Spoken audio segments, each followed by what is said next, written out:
Salut à tous et j'espère que vous allez bien. Aujourd'hui, on se retrouve pour une vidéo rapide pour parler de la peinture qui est juste ici.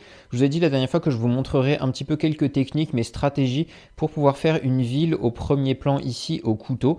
Du coup, aujourd'hui, c'est ce que je vais vous donner comme petite technique. C'est vraiment pas un élément qui est facile à faire parce qu'il faut trouver un bon équilibre entre faire des détails parce que c'est une ville donc il y a plein de petites choses, il y a plein de petites maisons, des fenêtres, des toits et tout ça, et en même temps pas trop en faire parce que sinon ça va vous prendre des heures, vraiment ça va prendre très longtemps. Sur la photo de peinture que je vous mets juste ici, j'ai mis à peu près 1 heure et demie à faire la toute petite partie que j'ai fait parce que j'ai voulu tout détailler.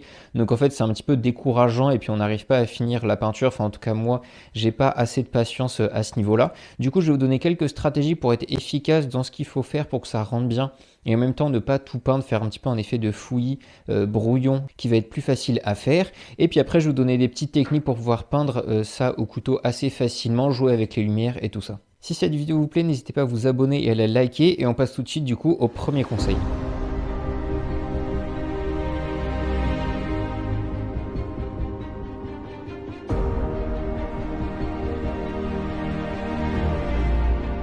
Le premier conseil que je vais vous donner concerne vraiment la stratégie que vous allez appliquer pour peindre votre ville.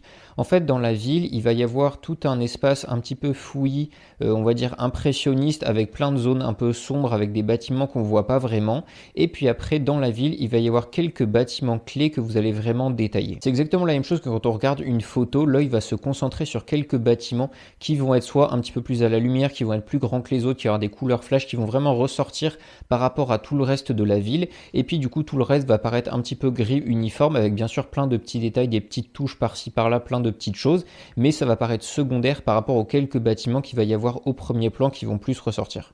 Donc ici, on va appliquer exactement cette même stratégie, c'est-à-dire qu'on va essayer de peindre uniquement ce que l'œil va voir sur une photo et on va pas peindre ce qui est inutile parce qu'on va pas s'embêter avec ça. Et du coup, comme vous pouvez le voir sur la peinture, en fait, j'ai utilisé déjà le contre-jour et puis les ombres pour faire des zones très sombres à l'arrière-plan au niveau de la ligne d'horizon, quelque chose de très sombre parce qu'on a le contre-jour. Et puis après, les ombres entre les bâtiments, je les ai laissées foncer parce qu'on ne va pas avoir de lumière qui va venir entre.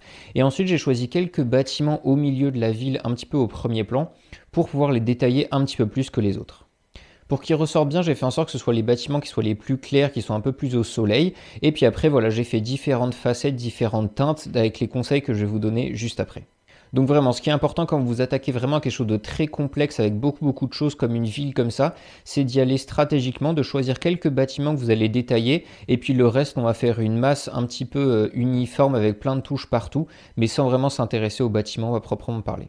Le deuxième conseil que je peux vous donner qui va vraiment vous aider à appréhender ce genre de peinture, c'est qu'il faut vraiment essayer de varier les teintes, de travailler en zone de valeur. J'en ai déjà parlé dans d'autres vidéos, une zone de valeur en fait c'est une zone qui va être d'une valeur globalement et dans laquelle on va venir mettre plein de petites touches d'une valeur similaire mais pas exactement la même. C'est-à-dire qu'on va travailler avec des touches un peu foncées dans une zone foncée, ce qui va permettre de mettre des détails, de mettre de la vie, de donner du réalisme à un élément, sans pour autant mettre trop de détails flash qui vont ressortir et du coup déranger au regard. Donc comment j'utilise ça dans ma peinture de ville ici, c'est qu'en fait dans les zones sombres, vous voyez qu'au fur et à mesure je rajoute des petites touches un peu plus bleutées, un peu plus marron, un peu plus gris, voilà, je fais des petites touches verticales pour faire des arêtes de bâtiments qui sont un peu plus au soleil, horizontales, je fais des petits points par endroit pour faire des fenêtres, je vais rajouter des petites cheminées qui dépassent à droite à gauche, des antennes, voilà, plein de petites choses.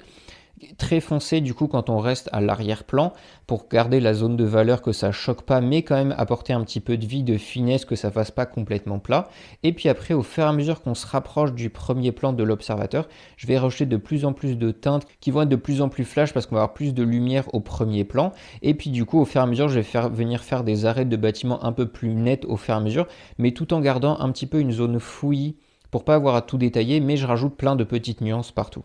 Ça, c'est vraiment la clé pour pas avoir un contre-jour comme ça qui paraisse tout plat. Au début de mes premières peintures, je faisais ce genre de choses là, mais en faisant vraiment tout sombre au premier plan, je peignais quasiment rien, je faisais tout noir comme ça en me disant bon, c'est en contre-jour, on voit rien.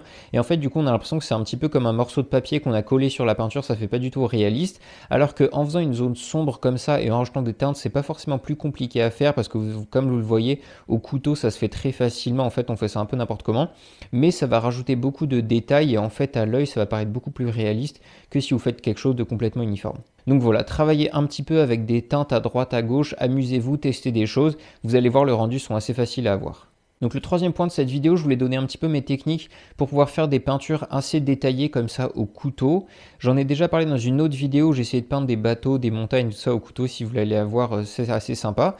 Donc en fait, les stratégies au couteau, il faut vraiment y aller pas à pas, prendre son temps. Et l'élément le plus important, c'est que vous allez avoir beaucoup de mal à peindre des éléments qui sont plus petits que la taille de votre couteau. Ici, pour cette peinture, j'ai utilisé un couteau qui fait à peu près 2 cm de largeur, comme vous voyez ici. C'est un peu le plus petit qu'on peut trouver dans les magasins, mais il reste quand même assez gros, surtout vu la taille de ma toile ici. Donc en fait, je m'en suis servi à plat pour faire toutes les arêtes de mes bâtiments. C'est pour ça que j'ai pas fait des maisons toutes petites.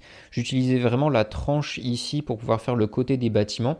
En fait, c'est vraiment la seule solution pour avoir quelque chose qui tombe droit, c'est d'utiliser la tranche et de balayer la peinture comme ça de haut en bas ou sur le côté, et du coup d'utiliser cette ligne ici pour faire le haut du toit, le côté du mur, ou ce genre de choses là où vous avez besoin d'une ligne droite. Et ensuite, du coup, pour les éléments qui sont plus petits que la taille de mon couteau, donc pour faire des petites fenêtres, des cheminées et tout ça, bah il faut essayer de jouer avec la pointe en mettant un paquet de peinture.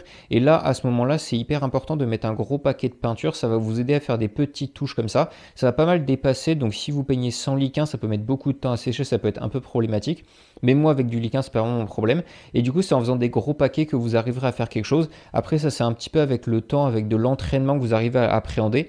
Mais vraiment, pour commencer, essayez de faire des cubes ou ce genre de choses avec votre couteau. Il faut vraiment le voir comme ça.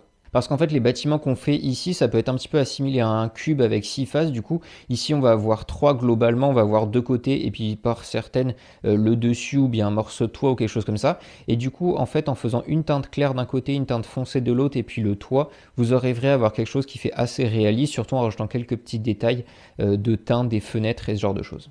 Et du coup, c'est là que le premier point dont je vous parlais est assez intéressant au niveau du fait de ne pas faire toutes les maisons, mais seulement certaines. C'est que comme vous voyez, c'est assez complexe, il faut mettre pas mal de temps et d'attention pour faire des maisons proprement au couteau comme ça. Donc en fait, c'est très pratique de pouvoir faire la plupart de la ville de façon un peu brouillon rapidement comme ça en faisant juste des teintes juxtaposées. Et puis détailler 2-3 maisons dans votre ville, ça va suffire en fait à donner une belle impression et puis votre travail au couteau, ça sera facilité et beaucoup plus rapide. Le dernier point un petit peu bonus dont je voulais vous parler, mais qui est selon moi assez important quand même, c'est que comme vous voyez, pour finir, j'ai rajouté des petites touches de lumière dans mes maisons en fait pour faire quelques fenêtres qui sont éclairées parce que c'est le soir avec le coucher de soleil.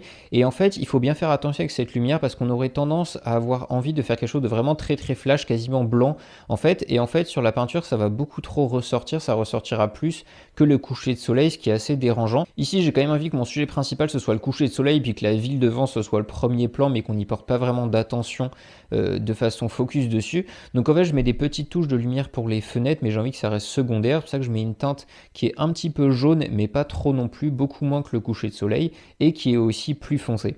Donc il faut jouer avec votre lumière. Si c'est l'intérêt de votre peinture de faire une ville avec des bâtiments éclairés, bah faut que votre lumière ressorte beaucoup.